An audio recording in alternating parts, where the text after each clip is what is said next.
Hello friends, welcome to my channel.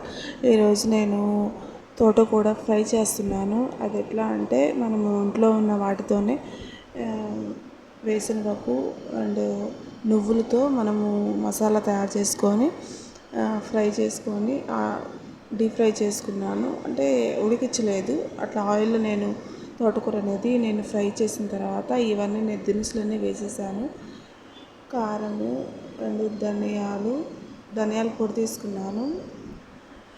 అలాగే జీలకర్ర, ఎండుమిర్చి, కారం తీసుకున్నాను. కారం తీసుకొని ఇవన్నీ మనము మిక్సీలో పెట్టేసుకొని చున్నులపాయ అన్నీ మిక్సీలో పెట్టేసుకొని ఇవి ఆల్రెడీ నేను ఫ్రై చేసి పెట్టుకున్నాను. శుభ్రంగా కడిగేసేసి అవి వేసిన తర్వాత ఒక 2 minutes అట్లా మనం మగ్గించుకున్న తర్వాత కూర రెడీ అయిపోతుంది. మీరు కూడా ట్రై చేయండి. అలాగే మా ఛానల్ని సబ్స్క్రైబ్ చేస్తున్నారు, చాలా థ్యాంక్స్ అండి.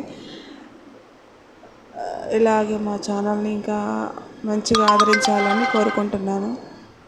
Thank you.